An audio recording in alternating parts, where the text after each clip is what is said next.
Okay, hello everybody. This is Isaac Sikolik. I am here to welcome you to our webinar today on resilient IT services for the new normal. This webinar is brought to you by Atlassian, ISOS Technology, and Star CIO. Again, just to get you situated in what we're doing, this is a recorded webinar. We are recording it. It will be shown to people who miss it. The recording will be shared following the live webinar, so if you miss something, you'll be able to get back to it.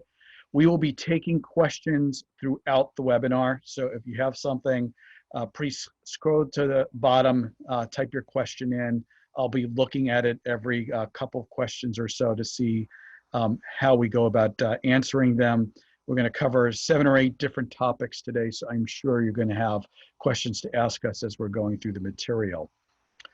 I want to introduce my panel today. First and foremost is Paul Buffington.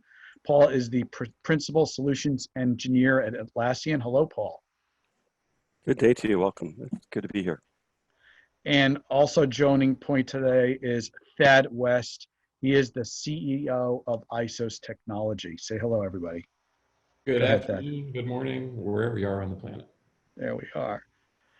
Okay, so the new normal, right? And it's sort of a weird discussion to be talking about this. You know, I feel like nothing's ever been normal. I think we've always been trying to move transformation at a pace that's speeding up. I think as an IT organization, we're always used to uncertainty and speed bumps. I think what might be new today is some of the stress. I think our organization is being more dependent on. I think people are relying on our services a lot more. I think we need to be able to deliver new services a lot quicker. And clearly we're going to be in this hybrid world of remote working and also coming into the office for some groups of people for an extended period of time. So Paul, I want to start with you because Atlassian announced Team Anywhere as part of its strategy for new normal. What does that mean? What can you tell the group here about that?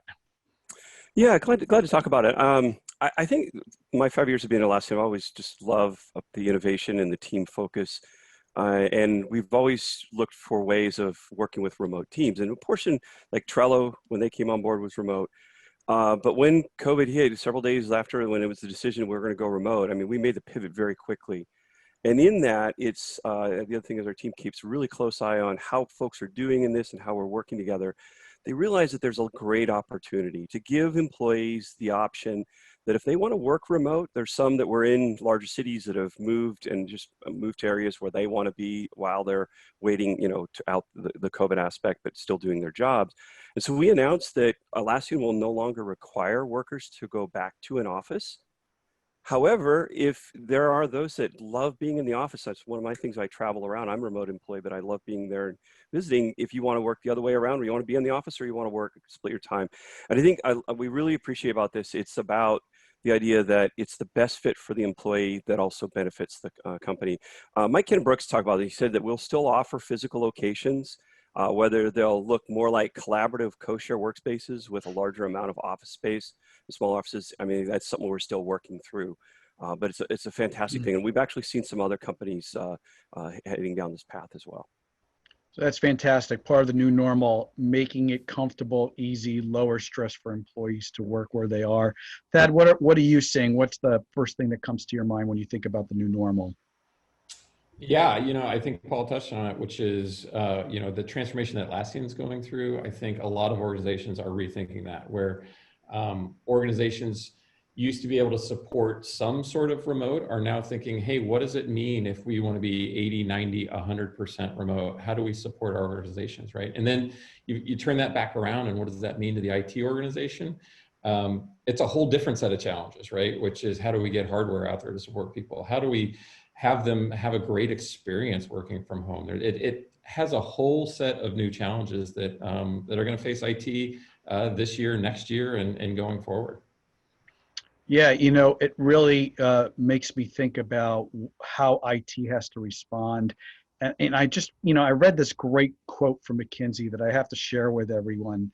and it reads like this, all eyes are on me. This is really being talked about from a CIO's perspective. All eyes are on me, and I'm trying to deal with exploding online loads, people working remotely, new cyber threats, and every day it's something new. That when I think about this, some things in here aren't that new. Cyber threats have been around, different types of workloads have been around, but this notion of all eyes are on me, right? The business is really dependent on me. Tell me what that's like for the CIO from your perspective. Yeah, absolutely. I mean, it makes me think of a customer that we're working with now. They're a large national bank. Um, it's interesting.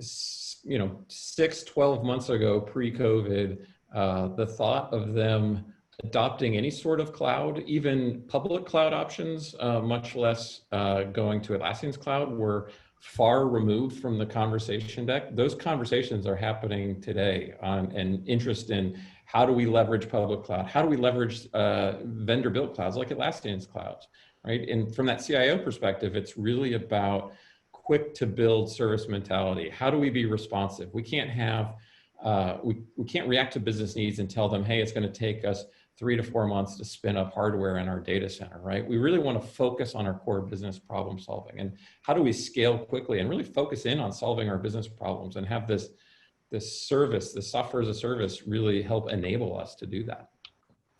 Yeah, and so, part of it is being responsive and listening and being able to react faster. Paul, what's that doing to the culture, in terms of what the IT team has to do, but also the collaboration the IT team needs to have with the business to know what to focus on? It's a great point or a good question you asked, and it reminds me actually of a Gartner report from 2019, and they were looking out towards 2023. This is before even COVID was here, and they said 80% of ITS teams that have not adopted Agile approach and practices, and what they're doing today, they're actually going to find that they're ignored and bypassed. We've seen this where the teams are just working around it because the business can't wait for IT.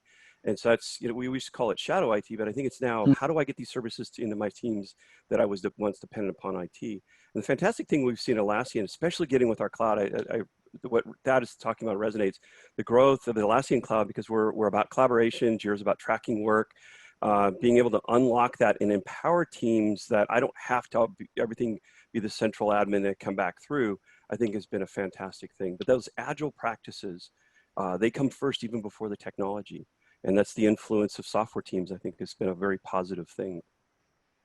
Yeah, I mean, just to chime in, I mean, it makes me think about, the listening, active listening skills that IT leaders need to have.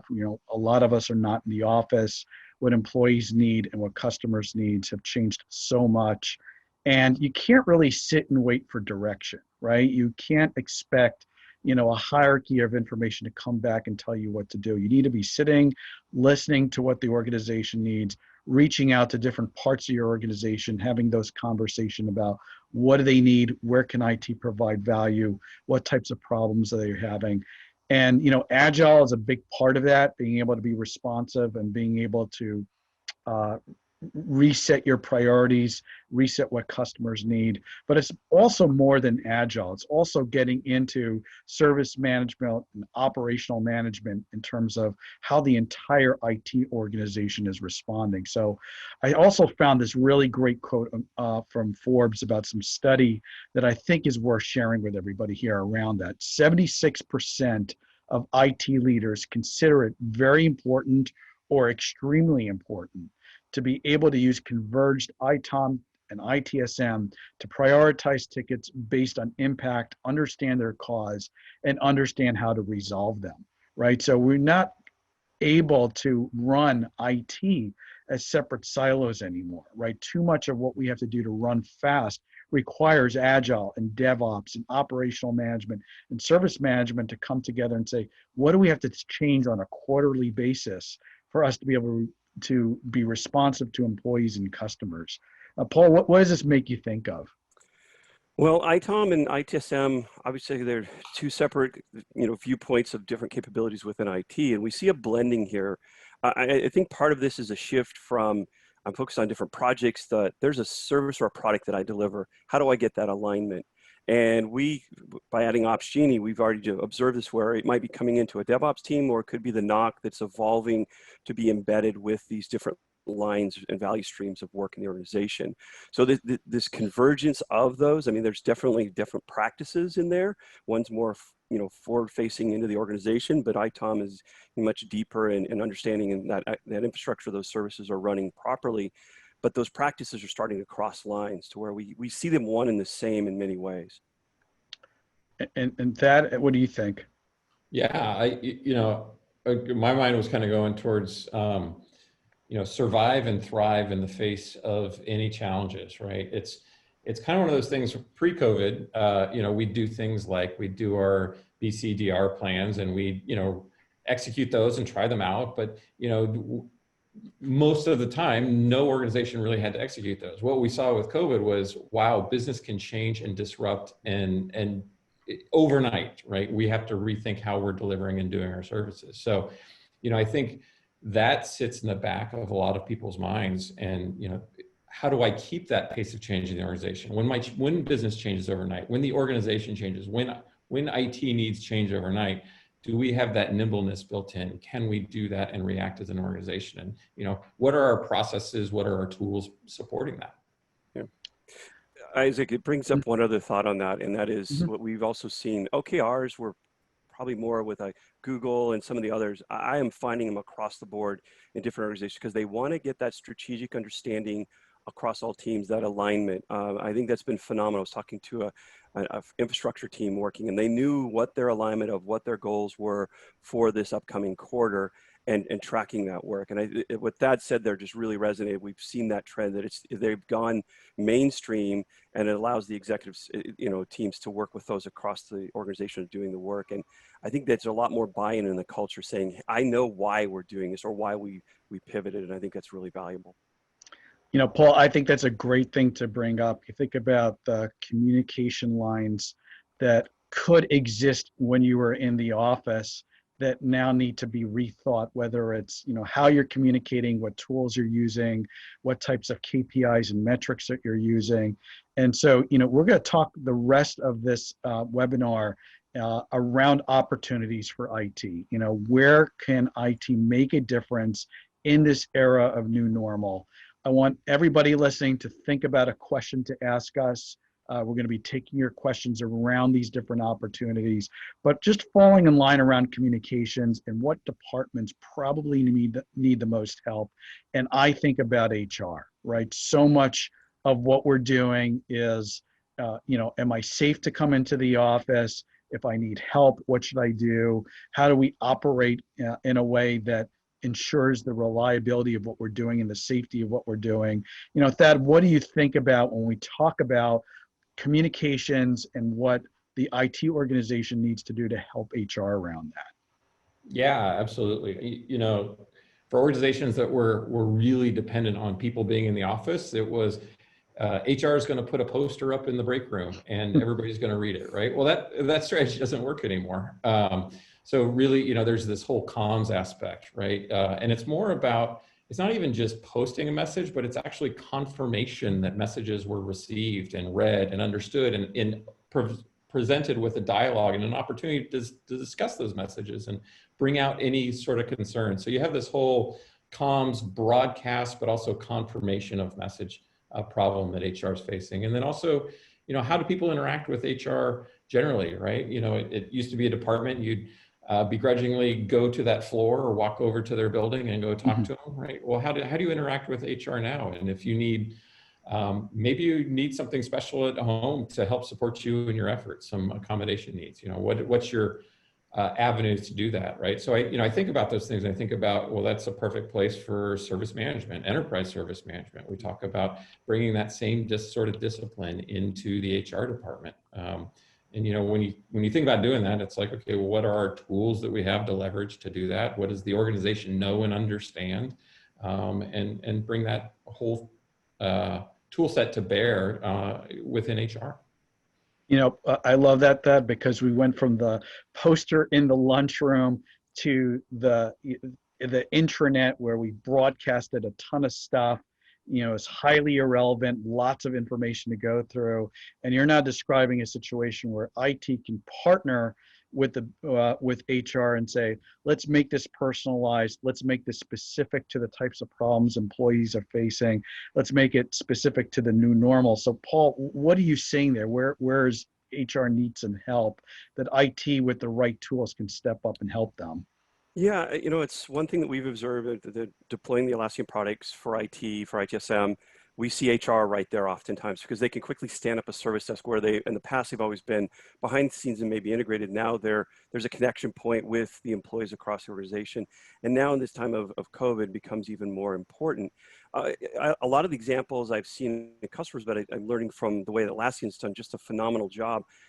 We haven't stopped growing. We're over 5,000 employees. I remember one town hall just a couple of months back where there were 130 new employees starting in that week, as we'll always talk about, welcome them to Atlassian. And some of their comments they really appreciate because our people team, our HR team have figured out what's the onboarding that's needed. What are the ways that we can welcome them? I mean, they even send out package to them, and then when it arrives is a part of their experience because they're not in the office, but they want to let them know that you're an important part of this team now. So, and they didn't skip a beat. IT's behind the scenes working with them very quickly.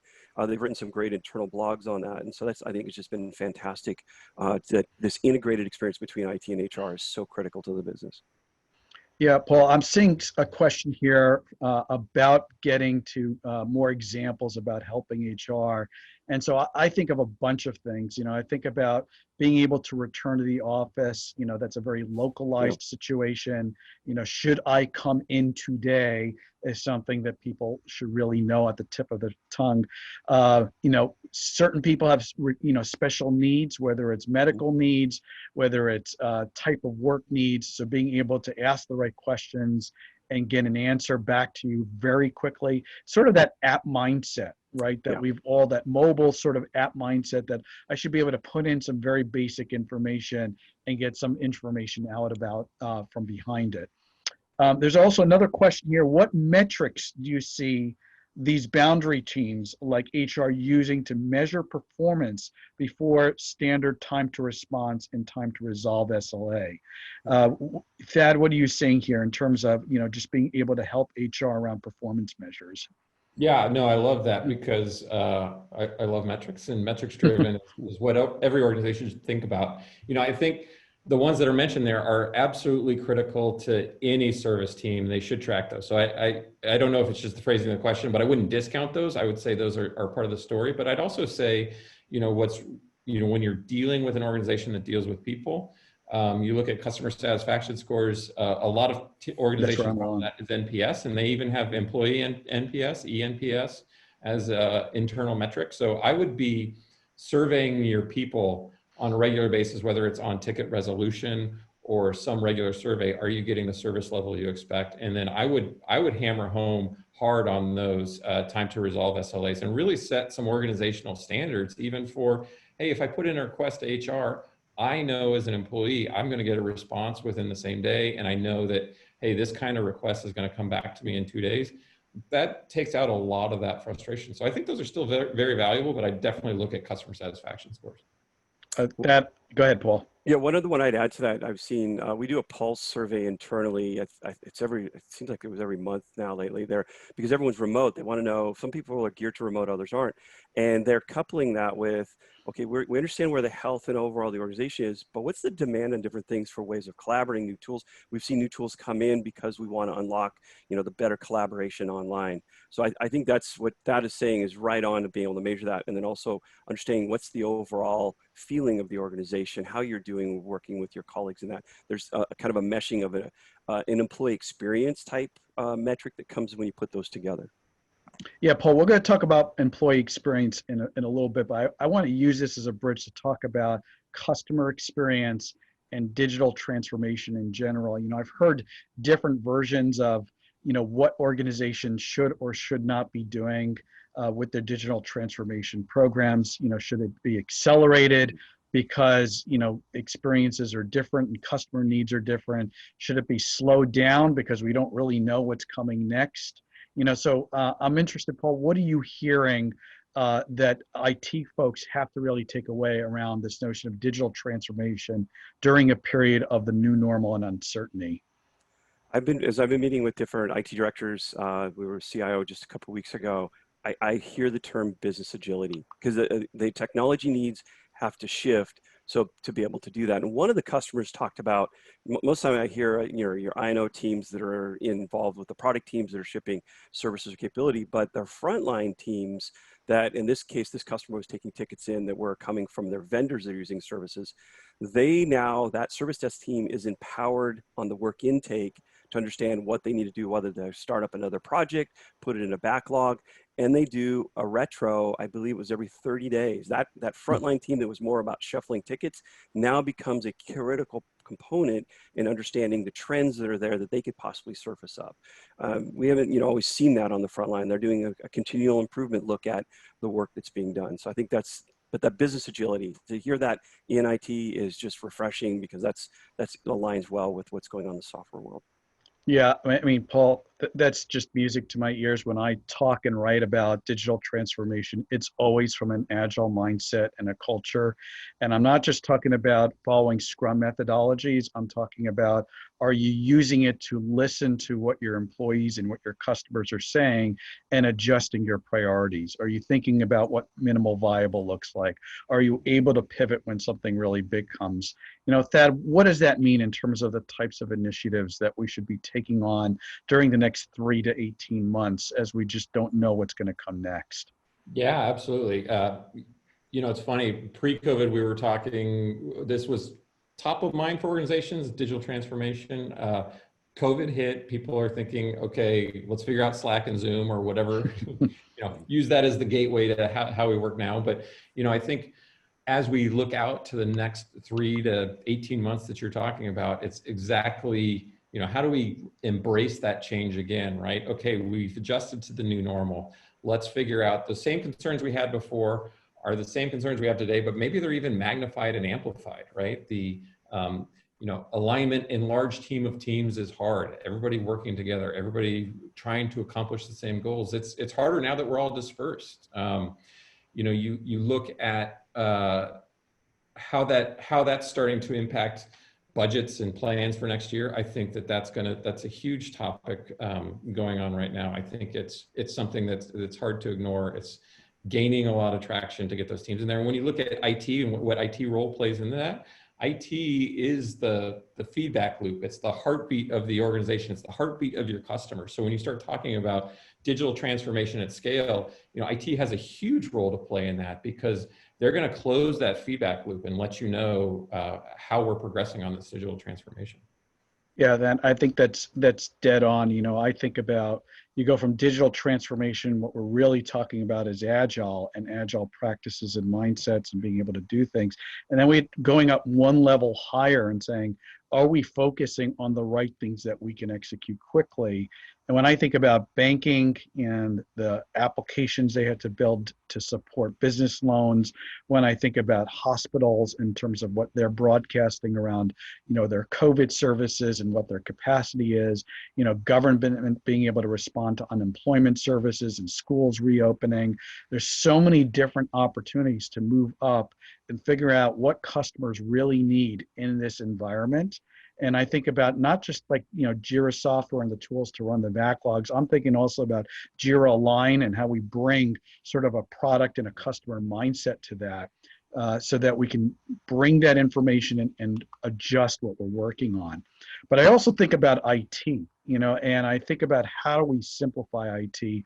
And to kick off that conversation, I want to bring up this quote that I saw from CFO, from the co-COO of Thomson Reuters. And he says, the pace of digital transformation has been dramatically accelerated. It's not a conversation starter now. It is a basic business requirement. Okay, so all these things about how we're improving customers and how we're aligning our agile to be able to respond is really important. But I'm also thinking about how do we look inward and how do we simplify the IT environment so that we can actually do some of the things faster and more reliable and safer, and work collaboratively as a team to be able to do that. So Paul, where do you want to start with that? How do we simplify the IT environment?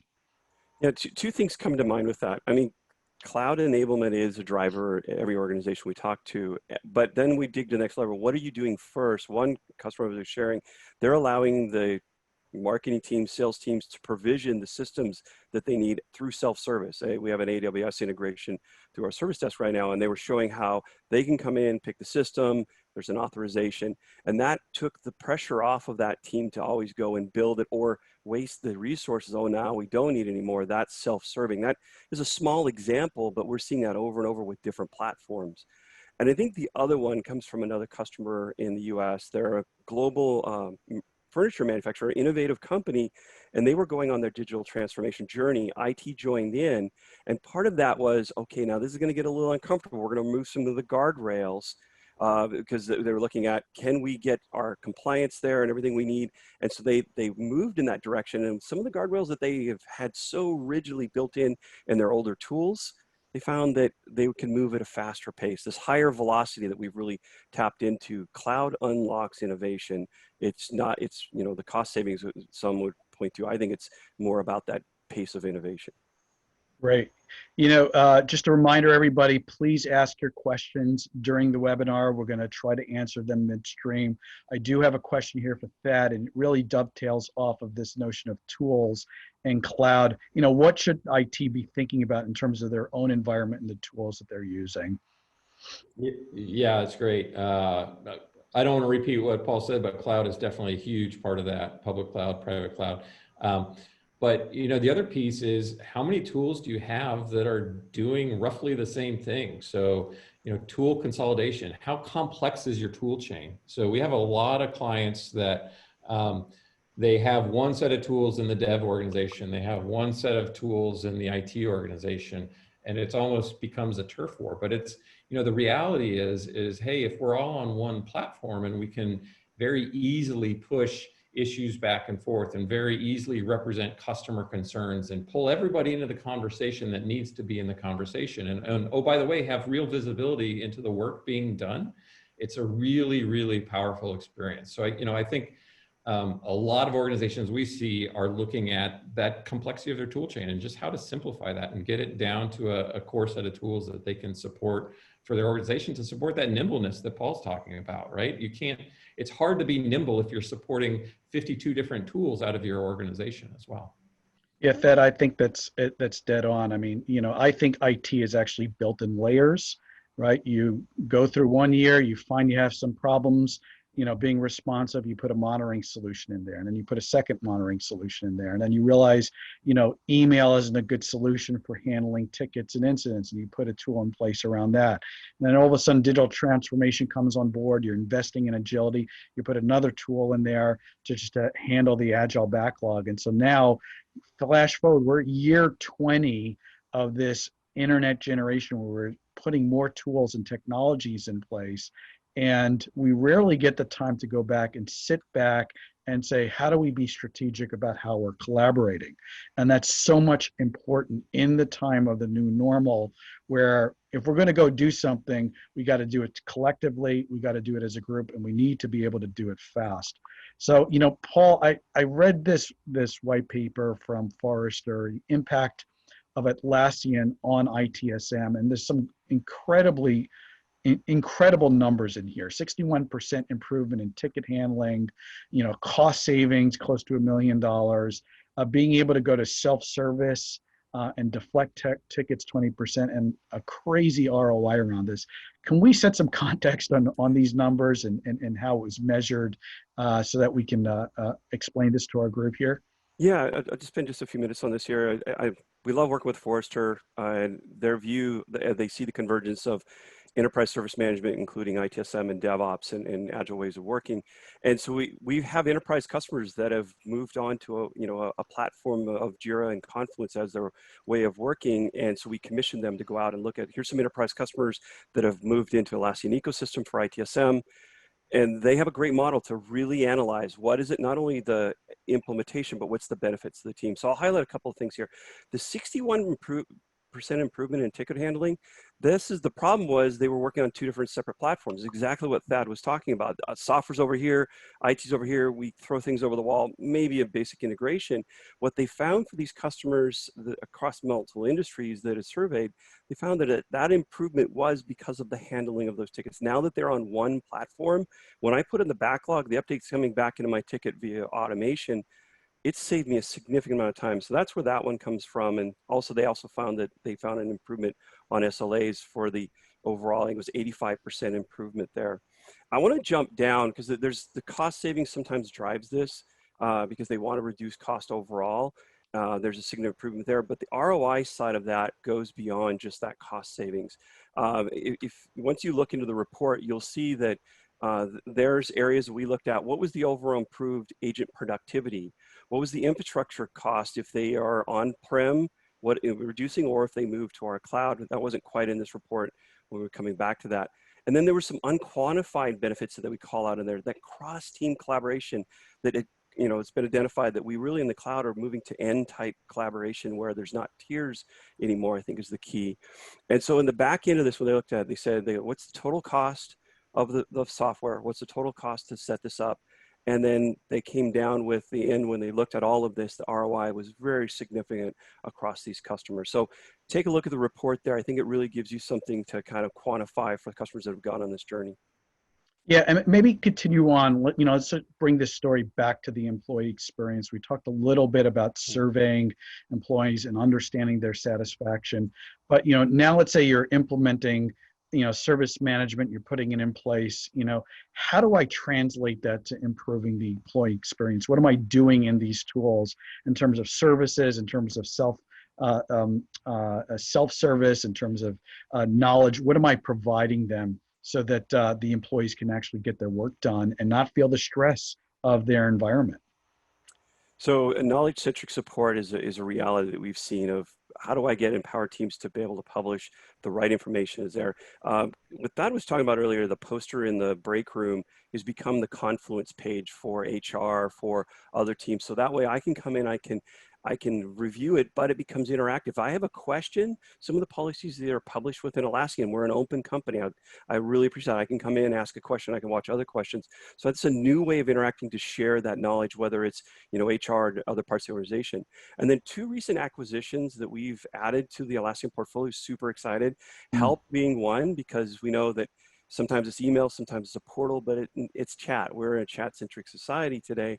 So we have help now that can interact via Slack, that it can act as a concierge, either to get them to knowledge or get them to the right team for support. And then the third one around service we've been talking about, we added Insight, which is a seem-to-be asset capability built on Jira. I have to steal from Thad here. He said that Jira is the verb of tracking what we do. The noun is Insight, being able to define what it is that we're doing. And in the employee experience, from one customer in the Bay Area that I was working with, they now know the consumption of services because they're all tied in the insight of those service objects and they're understanding. So when they pull metrics reports out, they know where the demand is going. And in the COVID day, as they pivoted to COVID in 2 days over a weekend, and they started watching the consumption, they are now able to put the right resources in the right places. Super. And Thad, I think you have some stories around this that are worth sharing with everybody. Yeah, no. So I was talking to one of our clients. They're a large technology company, somewhat similar to Atlassian from their physical workspace, which is the physical workspace is beautiful. Part of the experience of being an employee there is working in a great environment, right? Well, that all goes away. And so, that started to present a couple challenges for them. So one of them was, they didn't have this human connection, right? Where they would, over their catered lunch, where they would talk about problems and issues, right? So taking that human connection out really started to focus them in on reporting and being data driven, right? So it really said, okay, I don't really trust what's going on because I can't talk to folks. So give me a report that does that. So we saw a huge uptick in reporting requests across organizations as a result of that. And the other piece was because they were so personable and very much enjoyed working with their coworkers, they still wanted to have this great personal touch, the same level of experience that they had the same level of experience as if I poke my head over the cube and talk to you, that same sort of warm friendliness. So what we saw was a huge uptick in the business teams that have interacted with IT through Jira Service Desk. All of a sudden they realized, hey, I want this for me. How do I get my organization? How do I support my customers using this interface, using this knowledge base that we're talking about, right? How do we make sure that it's easy for some folks? Because they were starting to have some fatigue over the same communication channels, right? Asynchronous work is hard. So how do you give that same experience when you're across multiple time zones, or maybe you're dropping off the kids at some activity in the park, right? So how do you work and interact with teams like that? And so getting those tools in place, and that's where we saw a huge part of the business start to lean on the tools, discipline, and practice that IT was already using. So I think that was a great adoption. That's great. I mean, let's just try to connect the dots here, right? So Paul talked about onboarding employees and bring them into an environment where they don't even get to see their colleagues for a while. And you think about, if we had different tools for handling requests, if we have different tools for handling incidents, you're going to confuse a whole lot of people that require your services as an IT organization, because they got to go to multiple places to do one simple thing. I need help around something. So now we're thinking about bringing this together. Now you mentioned your client and how they're becoming more metrics driven, they're becoming more data driven, they're expecting IT to do the same. So now you got your tool in place. What should IT be looking at from a data and metrics perspective to know what should they be focusing on? I think you have a dashboard to share with us that you can walk through. Yeah, thank you. Yeah, this is really simple. And so what's on this dashboard is not the typical time to resolution, time to first response. That's all still very, very important. But what we really wanted to drive at was, how do we identify trends? And so to build this dashboard, we used a BI tool, Easy BI, which is an add-on to Jira and Jira Service Desk. And you can pump this data into Tableau, you could get it into Power BI, but really, the powerful things we're looking for is what's coming across through the organization over time. So in the top left, we're talking about by department over the last 4 weeks. So we could easily do this as a line chart, but trying to get a sense of velocity from teams that are either creating or resolving issues. Is anybody getting overloaded? Are we seeing a spike in certain requests? And with any BI tool, it's great because you can start to drill into the data and really get to the specifics. On the top right is the concept of issue request type. So a request type in Jira Service Desk is in customer speak, right? So these are trends for what customers are really asking for on a monthly basis over time. And again, so we can drill into any of this data and really start to find trends within the org. And that might be where we want to point some focus on, and how do we help those teams get better and drive some of these numbers down. The last part is, again, more just on request type. So the same sort of data we're seeing in the line chart in the top right, but now we're seeing it aggregated over 4 weeks. And so we can get a better sense of trend over a longer period of time and just see, what's kind of that velocity look like. So, just some interesting stuff we can play around with. But one of the things that, Paul mentioned is that, hey, they acquired Insight. And so that Insight data has a lot of capability to augment your service desk. So on your service desk, you can say things like, talk about logical services and model those as Insight objects. And then we can start looking for trends in logical services. Hey, how often is email as a service down? Not the email server, right? Nobody really wants to see that except for the internals of IT, but how, core business services, let's model those and let's understand the trends across those. And that's really where we can focus a lot of our IT energy and drive value within the organization. Right. So it's really not just about the tech. It's about the data and the analytics that we're using them, but also putting us into the mindset of, what we saw and measured a month or two ago may not be what we're experiencing today. We need to be on top of these metrics. Paul, where does this data take us, in terms of not just on the service side, but also on the DevOps and on the Agile delivery side? How do we think about, where this technology and data take us? Yeah, it's an exciting area. We've previewed a little bit of that back at our virtual summit just a couple of months ago, and I'll kind of highlight some of that. Services is an object that we find in the incident side of things. It's in on our dev side, and also for instant response. And so as a platform for cloud, we saw this as such a key area to be able to define it. So we've released our first portion of this in early access, that I can now understand, well, this outage is against this specific service, what's changed. And also my dev teams on the software side are shipping code and different releases against it. They don't have to stop to go create the change ticket because it's already being created there. The really fascinating thing is we're building this on a graph capability. So over time, as we further mature this out, we'll be able to start asking really interesting questions. Why is the lead time for this team really long? It kind of opens up that, or why one team's really successful, the other has a lot of failures into shipping. So this type of questions we can start to ask and go deeper into that data. Yeah, I mean, Paul, I mean, it's really interesting because you think about how does the organization get smarter with data over time? And we're saying we've got to make it easy for our employees to work with us. That probably means we need to be on fewer tools and excel at them. We need to really improve our data quality so that we can make month to month, week to week decisions around things, where to focus, where people are having problem.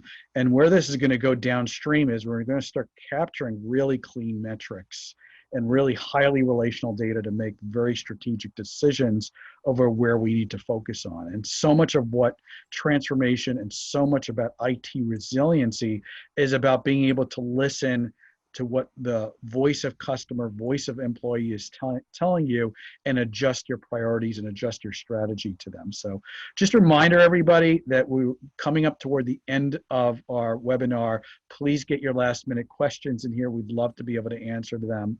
But I want to talk about IT resiliency first and just get, Paul, your quick thoughts around that, and Thad, your quick thoughts on what does IT resiliency mean to you?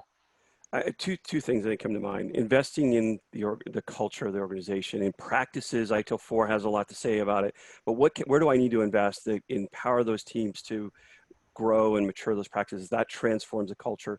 And then on the technology side, we're seeing a lot with automation. The idea that a team that is running their own support project, their own development project, they're empowered with low code, no code to automate where they would save time. So that automation aspect, I think, is key. Yeah. Yeah, from my side, I think that's fantastic. I think, we've already touched on it a little bit, but, the new normal is how do you collaborate digitally, right? And what does that really mean? Because now we're truly moving into an asynchronous world of collaboration, right? It's easy for us to jump on a Zoom call and get on the same page. That's very synchronous. Slack is a little, you got some of that asynchronous, but if you miss a message, it's gone. What does it really mean to collaborate digitally? And it's more than knowledge. It's more than just documents. It's how do we work together? So how do we share knowledge? How do we address knowledge gaps? And we start to look at that thing. We focus this in. Are we on the right tools, right? Do we have the right infrastructure to support us? Do we have the right tools and processes, right? If you think a tool is going to solve your problem without addressing the process issues and how we work, you're going to be set up for failure. So, I think to me, that's what that new kind of resiliency looks like, is how do we effectively work together as teams and do great things together, but we just do them asynchronously. Yeah, and Thad, I'll just add, I think a lot of what you guys are describing is really about becoming agile across the organization, not just in your dev team and not just in the DevOps perspective, but extending the boundaries of your IT team into your business groups and applying agile everywhere. And then also unwinding the layers that we've built into IT over time and taking the more strategic view. We're heading into budget season. We're starting to plan into a year that's really hard to plan for, and take a step back, have the conversations in your organization around, what is it about IT that you need to improve on from a process and tool perspective to be able to handle this new normal where things are going to change, where customer needs are going to evolve and employees are going to evolve.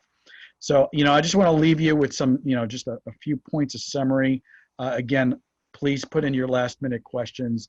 The new normal is really about collaborating digitally. Don't sit and wait for a direction. This is a point where take a few steps ahead of your organization, think through solutions, bring them to your organization and see what sticks. A good place to start is with HR and seeing what services you can bring them. Ask yourself, particularly as you get into budget seasons, are you on the right tools? Can you move from a collection of tools into an end-to-end platform where everybody is collaborating? And when you see an end-to-end platform, when you put Agile in there, when you're automating things, you're becoming data-driven, that's where you are really seeing that culture change around analytics that can really drive change in what you're doing. I want to tell everybody how they can follow up from this webinar. So first and foremost, please check out the ITSM blog series. You could see that at isostech.com/ITSM. Everybody who's participated in this, it's signed up, is going to get two white papers from ISOS. First, the Forrester report that you saw us reference earlier, and then a second report on Atlassian and using Atlassian's tool for ITSM. If you saw that dashboard, you want to know how to recreate it and understand what's behind it, please do contact isostech.com/contact-isos. They will walk you through that dashboard in detail. And again, remember, there's a number of ways to deploy this depending on what platforms you're on. So be aggressive and find out how to go about using data and analytics to drive how you're running your organization. Thank you again for attending today's webinar. Again, IT resiliency for the new normal. I'm Isaac Sokolic. I want to thank Paul and Thad for being my guests today. I also want to thank ISOS Technology, Atlassian for sponsoring today's webinar, and we hope to see you again in September for our next webinar series. Have a great day.